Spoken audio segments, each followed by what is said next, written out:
Shalom saudaraku semua, salam damai dan penuh sukacita. Saudaraku yang dikasihi Tuhan Yesus Kristus, selamat berjumpa lagi dalam renungan hari ini.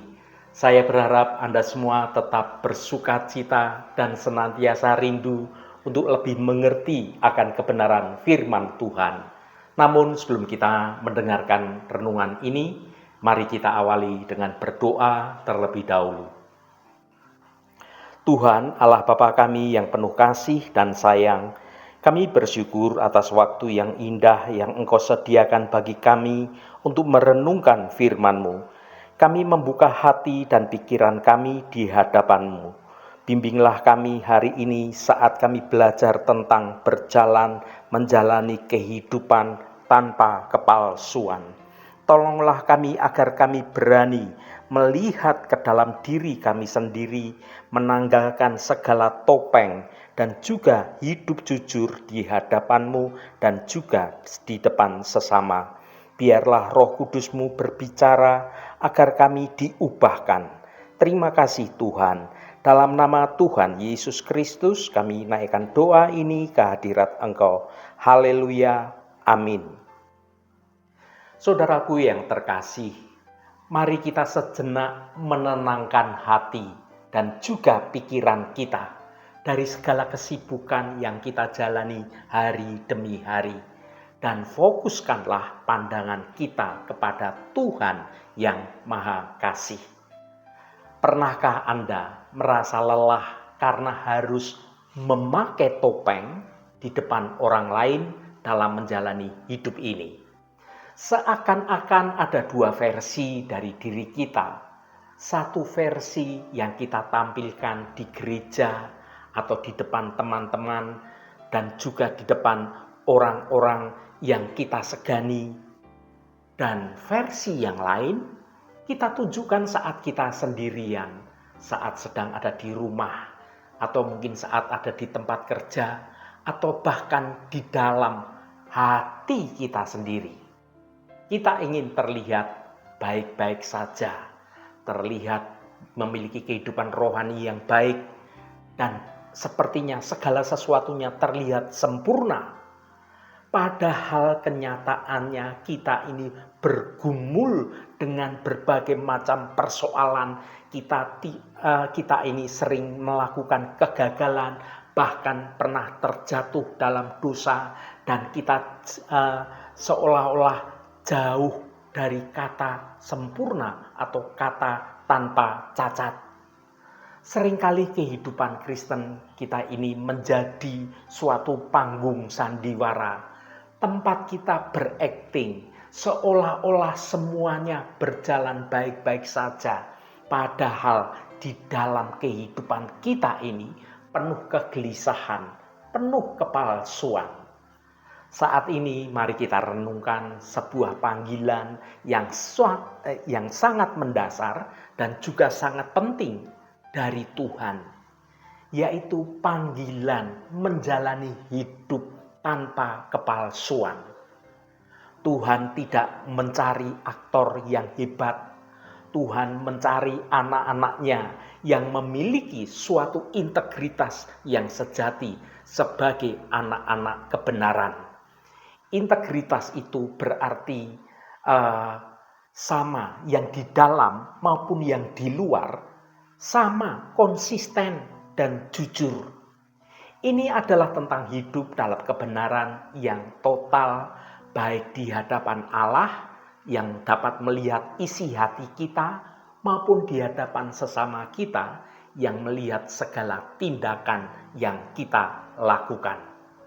Kita akan belajar bagaimana melepaskan topeng kehidupan ini dan menemukan suatu kelegaan serta kekuatan saat kita memilih untuk hidup dalam kejujuran yang membebaskan kita dari segala kepura-puraan. Mari kita baca Efesus pasal 5 ayat 8 dan ayat 9. Memang dahulu kamu adalah kegelapan, tetapi sekarang kamu adalah terang di dalam Tuhan.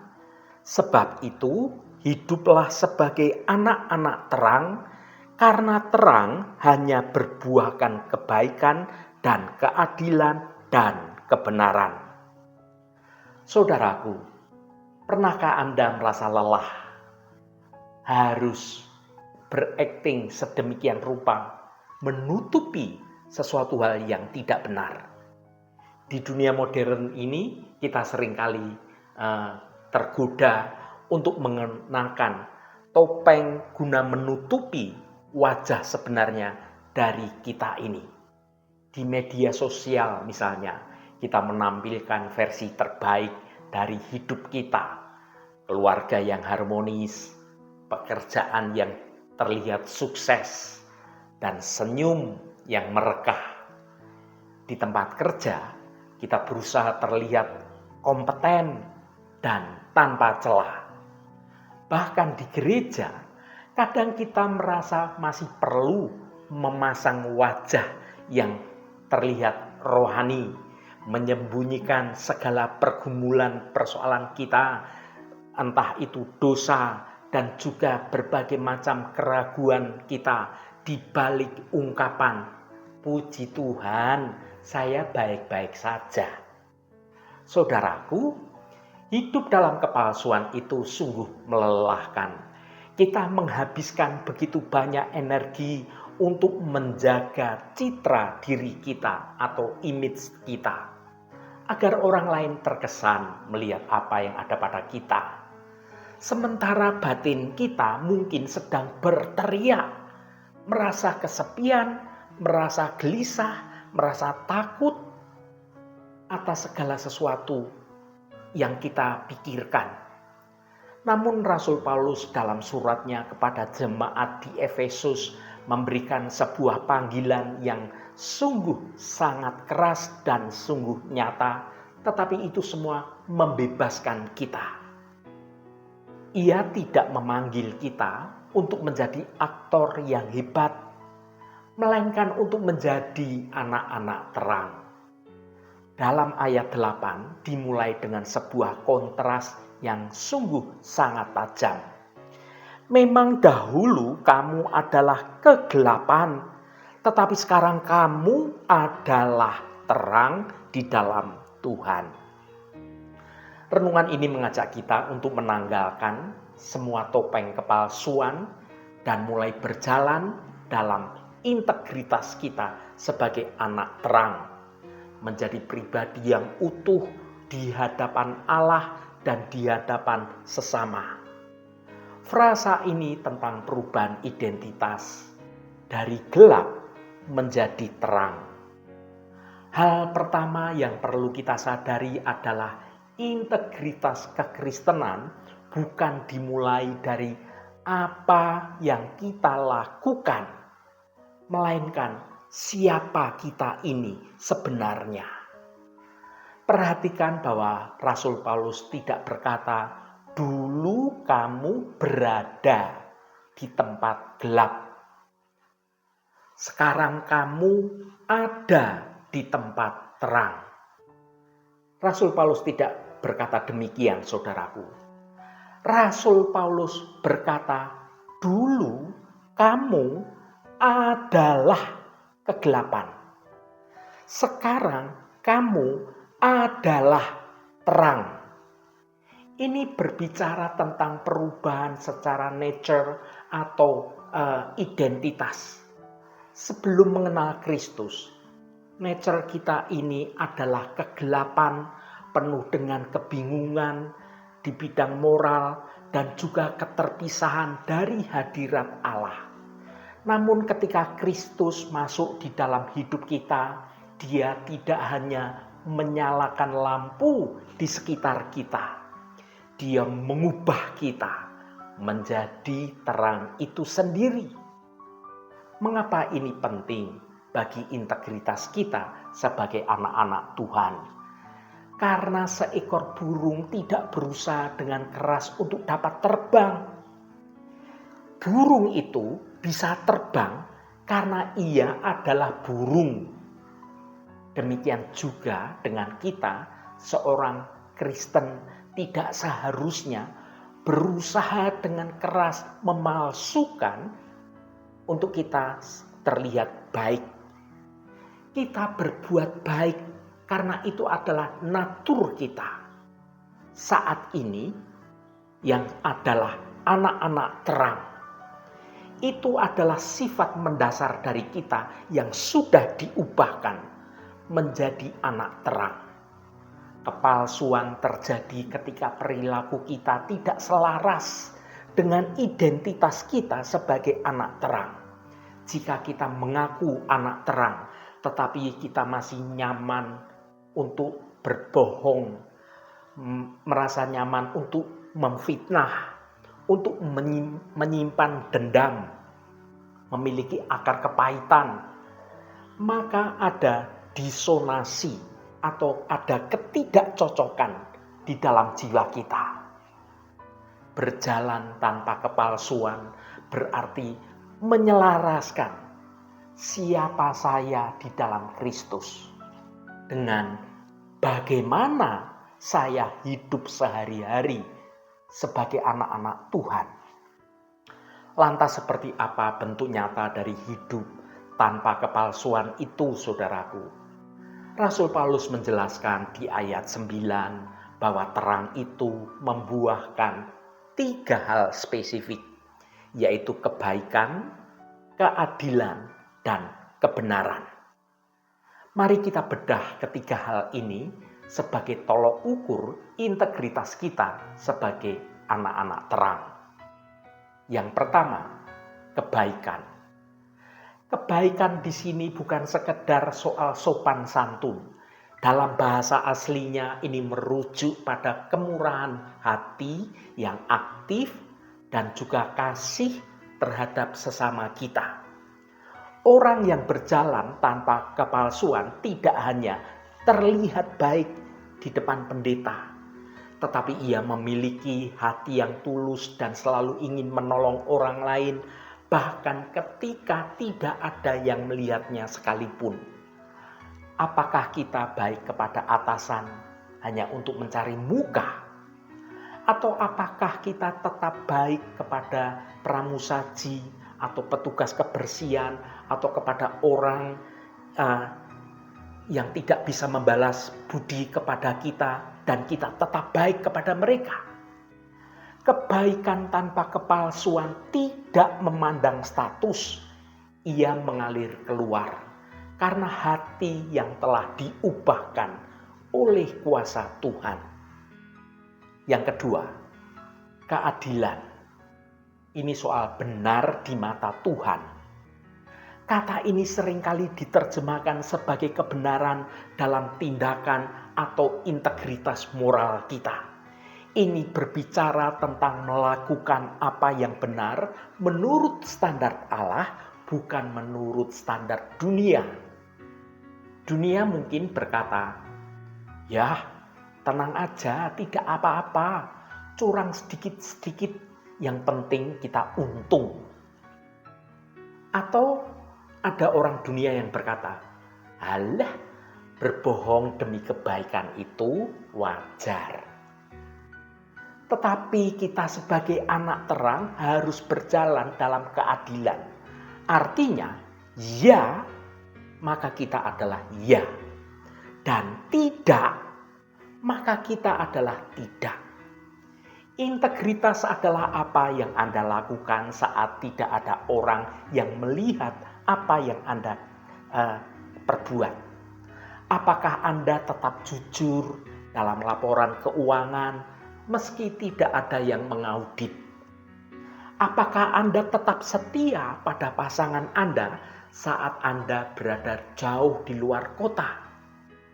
Berjalan dalam keadilan berarti kita ini sadar bahwa mata Tuhan selalu melihat dan kita menghormati Tuhan lebih daripada kita takut kepada manusia yang melihat kita.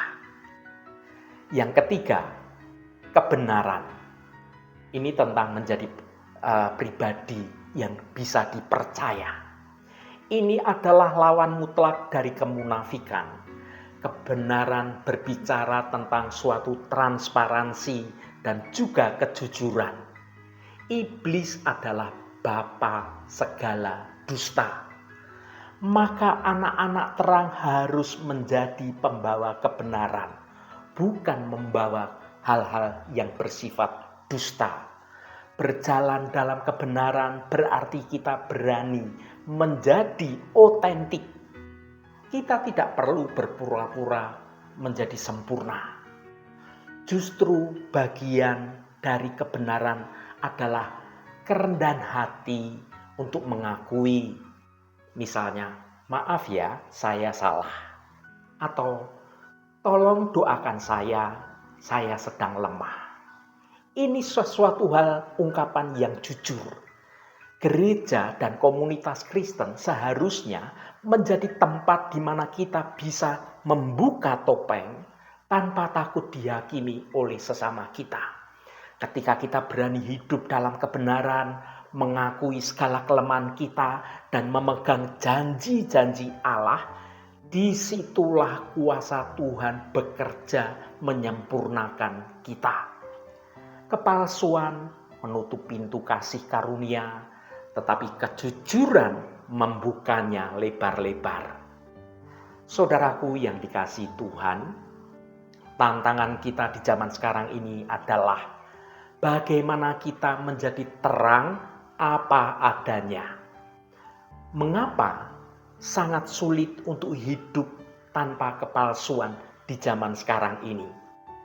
Karena terang itu menelanjangi, terlihat apa adanya. Terang itu membuat segalanya terlihat dengan jelas, termasuk debu dan juga kotoran yang di sudut ruangan sekalipun. Kalau ruangan itu terang, maka hal yang sepertinya tersembunyi akan menjadi terlihat. Banyak dari kita ini takut terlihat aslinya. Kita takut jika orang tahu siapa kita ini sebenarnya, mereka akan menolak kita. Namun Injil memberikan suatu jaminan yang indah. Kita sudah dikenal sepenuhnya oleh Allah Bapa dan tetap dikasihi sepenuhnya oleh Tuhan Allah Bapa kita. Apapun kondisi kita, Tuhan tahu setiap sudut gelap yang ada di hati kita semua. Setiap pikiran yang belum terucapkan dan setiap kegagalan yang Anda sembunyikan sekalipun Tuhan tahu. Dan Tuhan tetap memilih untuk menebus Anda, mengasihi Anda, dan menjadikan Anda sebagai anak-anak terang. Jika Allah semesta alam menerima Anda apa adanya, mengapa Anda harus memalsukan diri sedemikian rupa demi penerimaan sesama manusia? Berjalan tanpa kepalsuan dimulai dengan keberanian untuk menjadi rentan di hadapan Tuhan. Tuhan, ini aku apa adanya, selidikilah hatiku. Katakan pada Tuhan. Ketika kita membereskan urusan batin kita dengan Tuhan, kita tidak lagi memiliki suatu beban untuk kita menyembunyikannya, apapun semuanya itu, termasuk kepada sesama kita manusia. Kita menjadi orang yang merdeka karena kita sudah mau berserah, membuka semua topeng kita di hadapan Tuhan. Kalau di hadapan Tuhan kita berani membuka topeng apa adanya, Tuhan yang bisa menyelidiki kedalaman hati kita. Mengapa kita takut membuka topeng pada manusia sesama kita yang hanya bisa melihat apa yang ada di luar kita? Saudaraku yang diberkati Tuhan, pada kesempatan ini saya mengundang Anda semua untuk memiliki hidup yang otentik. Hidup sebagai anak terang bukanlah tentang kesempurnaan tanpa cacat, melainkan tentang arah hati yang terus mengejar kebenaran Tuhan. Jangan biarkan tekanan dunia membuat Anda mengenakan topeng lagi. Dunia ini penuh dengan kepalsuan, penuh dengan tipu daya, dan penuh dengan pencitraan. Dunia kita tidak membutuhkan lebih banyak orang Kristen yang tampak suci, namun hatinya dipenuhi dengan segala akar kepahitan.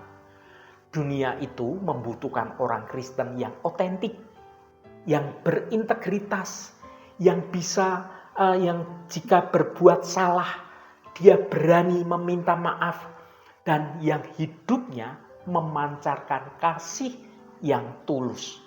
Itu yang Tuhan kehendaki bagi kita semua ini, menjadi anak-anak terang yang bersinar di tengah dunia yang gelap ini. Saudaraku, mari kita respon panggilan Efesus pasal 5 ayat 8-9 ini.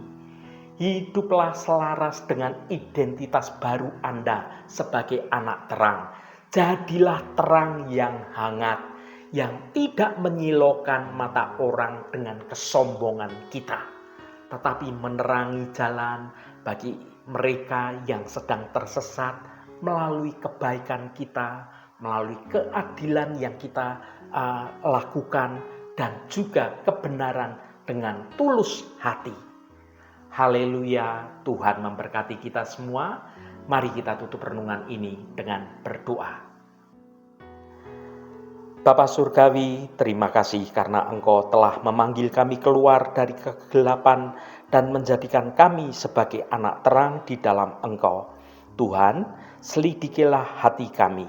Ajar kami untuk berjalan tanpa kepalsuan dan membuang segala kemunafikan. Sungguh kami tidak ingin memakai topeng kesalehan di depan manusia. Namun hati kami menjadi jauh dari Engkau. Berikan kami keberanian untuk hidup dengan integritas dan transparansi, baik saat dilihat orang maupun saat sendirian. Mampukan kami untuk menghidupi identitas kami sebagai anak terang. Biarlah setiap langkah hidup kami, setiap perkataan, dan juga setiap keputusan kami membuahkan kebaikan, membuahkan keadilan, dan membuahkan kebenaran yang nyata. Jaga hati kami agar tetap tulus, sehingga hidup kami dapat memancarkan cahaya-Mu yang murni bagi sesama kami. Terima kasih Tuhan. Tuhan, berkatilah kami di sepanjang hari ini dalam segala tugas dan aktivitas kami, dalam studi dan pekerjaan kami, dalam pelayanan kami, dalam usaha kami, dan dalam segala hal. Tuhan akan berkati, dan kami memiliki hidup yang menyenangkan hati Tuhan, dan hidup kami dapat menjadi berkat juga bagi sesama kami.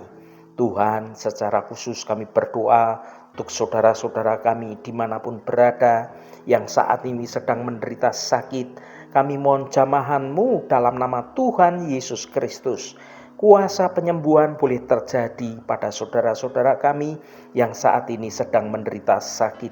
Sehingga karena jamahan Tuhan saja, maka saudara-saudara kami akan menerima kesembuhan yang datangnya dari Engkau, dan saudara-saudara kami dapat beraktivitas kembali dengan sehat dan penuh sukacita. Jamahan dan lawatan Engkau juga terjadi pada saudara-saudara kami yang saat ini sedang dalam pergumulan dan beban yang berat. Engkau bukakan jalan keluar bagi mereka. Engkau memberi kekuatan yang baru dan memampukan saudara-saudara kami untuk dapat menyelesaikan setiap persoalannya dengan baik dan benar, agar hidup mereka boleh menikmati berkat-berkat kemurahan-Mu. Berkati mereka yang hari ini berulang tahun Tuhan. Engkau tambahkan 1 tahun lagi. Terima kasih buat anugerah-Mu, umur panjang di tangan kanan dan kekayaan serta hormat di tangan kiri. Berkat Tuhan mengalir bagi setiap mereka yang hari ini berulang tahun. Terima kasih Tuhan. Segala hormat, pujian, dan ucapan syukur hanya bagi Engkau Allah yang kudus. Saudaraku, mari kita berdoa. Bapa kami. Bapa kami yang di surga, dikuduskanlah nama-Mu, datanglah kerajaan-Mu, jadilah kehendak-Mu di bumi seperti di surga. Berikanlah kami pada hari ini makanan kami yang secukupnya, dan ampunilah kami akan kesalahan kami, seperti kami juga mengampuni orang yang bersalah kepada kami. dan janganlah membawa kami ke dalam pencobaan, tetapi lepaskanlah kami daripada yang jahat. Karena Engkaulah yang empunya kerajaan dan kuasa dan kemuliaan sampai selama-lamanya. Amin. Saudaraku, bukalah hatimu dan tengadahkan tanganmu. Terimalah berkat Tuhan. Tuhan memberkati engkau dan melindungi engkau. Tuhan menyinari engkau dengan wajah-Nya dan memberikan kasih karunia. Tuhan menghadapkan wajah-Nya kepadamu dan memberikan damai sejahtera. Berkat anugerah dari Bapa Surgawi, cinta kasih karunia dari Tuhan Yesus Kristus, dalam persekutuan dan penghiburan Roh Kudus, menyertai kita semua sekarang ini dan sampai selama-lamanya. Dalam berkat Tuhan Yesus Kristus, haleluya, amin. Puji Tuhan, saudaraku semua, saya percaya firman Tuhan hari ini sudah menjadi berkat yang akan menuntun hidup kita semua. Saudaraku, saya sangat senang sekali dan berterima kasih jika Anda berkenan memberikan komentar pada konten video ini dan bagikan renungan ini pada teman dan sahabat Anda, agar mereka diberkati juga melalui renungan ini. Terima kasih saudaraku, sampai bertemu kembali. Shalom, Tuhan memberkati.